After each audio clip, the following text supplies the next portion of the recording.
Hello friends. आपने देखा होगा कि पिछले कुछ वीडियो में मैं रिस्क के बारे में बहुत बात कर रहा हूँ। It's not that I am a pessimist, पर कुछ चीज़ें ऐसी होती है जिनके बारे में बोलना बहुत ज़रूरी हो जाता है।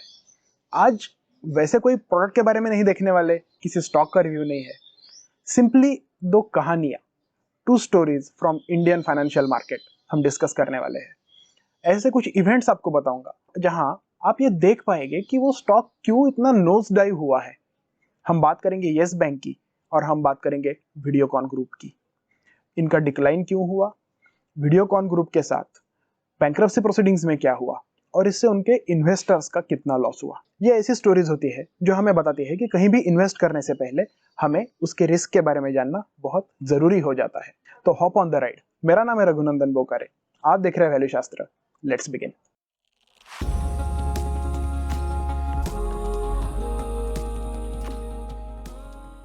पहली जो स्टोरी है, it involves a transaction between Rana Kapoor, the then CEO of Yes Bank, and mister Gautam Thapar.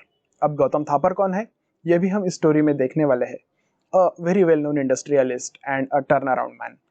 और हमारी जो दूसरी स्टोरी होने वाली है, वहां हम बात करने वाले हैं वीडियोकॉन ग्रुप के मिस्टर वेणुगोपाल धूत की और आईसीआईसीआई बैंक की चेयरमैन चंदा कोचर और उनकी फैमिली की। तो कहानी शुरू होती है मिस्टर गौतम थापर से। अब आप पूछेंगे गौतम थापर कौन? तो गौतम थापर अवांता ग्रुप के मालिक। अवांता ग्रुप के अंडर कौन सी कंपनीज आती है? सबसे पहले तो आती है बिल्ट यानी बल्लारपुर इंडस्ट्रीज लिमिटेड। ये इंडिया की सबसे बड़ी पेपर मैन्युफैक्चरिंग कंपनी है। Also Crompton Greaves, Solaris Chemicals, Global Greens etcetera etcetera. तो ये बहुत बड़ा कॉन्ग्लोमरेट है। He also owns a real estate firm called Avantha realty, जो अवांता ग्रुप का ही पार्ट है। इस सारे स्कैम, स्कैंडल, घपला, घोटाला, चाहे जो कहना है कह लीजिए, उसके बीच में है अवांता रियलिटीज। अब इन्होंने क्या किया तो चलिए देखते हैं। अवांता रियलिटीज के पास एक प्रॉपर्टी है। कहाँ है? न्यू दिल्ली में। To be exact 40 Amrita Shergil Marg, New Delhi, ये उसका पता है। आपको स्क्रीन पे उसकी इमेज दिख रही होगी। ये प्रॉपर्टी अवांता रियलिटीज ने मॉर्गेज कर रखी थी और उसके अगेंस्ट 400 करोड़ का लोन ले रखा था येस बैंक के थ्रू। 2017 से पहले येस बैंक ने इस प्रॉपर्टी के ऊपर का चार्ज रिमूव कर दिया। यानी अब ये प्रॉपर्टी मिस्टर थापर किसी को भी बेच सकते थे। बट हियर्स द ट्विस्ट, उन्होंने ये प्रॉपर्टी बेची एक एंटिटी को कॉल्ड ब्लिस अबोर्ड। अब ये कंपनी रजिस्टर्ड किसके नाम से है? बिंदु कपूर जी के नाम से। बिंदु कपूर कौन? बिंदु कपूर जी है धर्मपत्नी येस बैंक के तब सीईओ राणा कपूर की।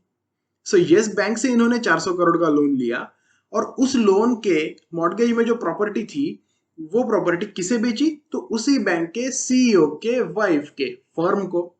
ध्यान में आ रहा है कुछ कनेक्शन? ये classic case of related party transaction है। यानी जो लोन के अंडर असेट प्लेज किए होते हैं, वो उसी फैमिली को बेच दिए जाते हैं जिनसे उन्होंने लोन लिया होता है। इन कंजर्वेटिव टर्म्स हम इसे कॉन्फ्लिक्ट ऑफ इंटरेस्ट कह सकते हैं, या सीधे सीधे bribery in exchange for sanctioning loan भी कहा जा सकता है। ये थी कहानी येस बैंक की। अब इसकी वजह से इसके स्टॉक पे क्या इफेक्ट हुआ, ये देख लीजिए। एक नोज डाइव दिख रहा है हमें यहाँ पर।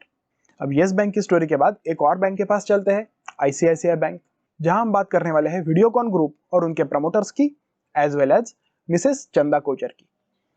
A related party transaction, a fraudulent transaction between these two, और उसका कितना ज्यादा इफेक्ट हुआ वीडियोकॉन के स्टॉक पे, as well as to some extent ICICI Bank के स्टॉक पे भी। मिस्टर वेणुगोपाल धूत जो प्रमोटर है वीडियोकॉन ग्रुप के, उन्होंने 64 करोड़ रुपए का लोन दिया न्यू पावर लिमिटेड को।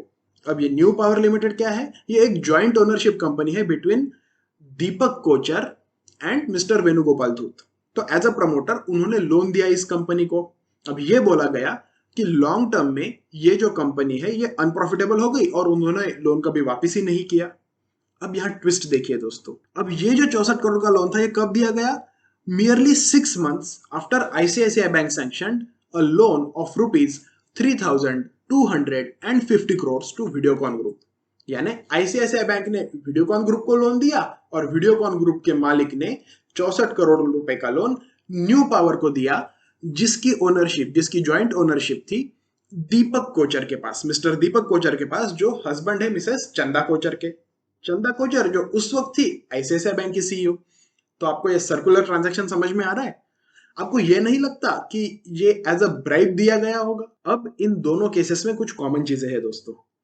सबसे पहली कॉमन चीज तो इन दोनों में एक टाइप की ब्राइब दी गई, और दूसरी बात, इन दोनों केसेस में some of the parties were close to insolvency जब ये केसेस पब्लिक व्यू में आई। तब तक तो किसी को कुछ पता ही नहीं था इनके बारे में। जैसे हमने येस बैंक का केस देखा, येस बैंक के केस में येस बैंक खुद ही इंसॉल्वेंसी के करीब था। वही इस केस में यानी वीडियोकॉन आईसीआईसीआई बैंक की केस में वीडियोकॉन कंपनी ने अपना इंसॉल्वेंसी डिक्लेयर किया। उम्मीद है अब आपको अंडरलाइंग डीपली इंस्टीट्यूटेड रिस्क का पता चल गया होगा। देखिए, इंडिया में पिछले कुछ सालों में बैंक्रप्सी प्रोसीडिंग्स काफी स्ट्रीमलाइंड हुए हैं। एट द सेम टाइम जो उसका एस्पेक्ट स्ट्रीमलाइन हुआ है वो है टाइमिंग। अप्रोक्सीमेटली इन 180 डेज रिजोल्यूशन हो जाता है। बट सबसे बड़ा सवाल ये है कि बैंक्स को बहुत ज्यादा हेयर कट लेना पड़ रहा है। This is not a very good outcome. हमारी जुडिशियरी स्ट्रांग होनी चाहिए। बैंक्रप्सी और इन्वेस्टर प्रोटेक्शन के लिए हमें स्ट्रिक्टर लॉज की जरूरत है। बट जब तक वो नहीं आता तब तक आप और मेरे जैसे इन्वेस्टर्स वल्नरेबल रहेंगे, और हमारी सुरक्षा हमारे ही एनालिसिस में, हमारे अंडरस्टैंडिंग ऑफ रिस्क में ही होती है। अगर आपको ये वीडियो पसंद आया है तो चैनल को सब्सक्राइब करें, इस वीडियो को एक लाइक दे, कमेंट्स में हमें बताएं अगर आपके कोई सवाल है, और ये वीडियो अपने फ्रेंड्स एंड फैमिली के साथ शेयर करें। Till next time, stay healthy, stay happy and keep investing. Bye bye.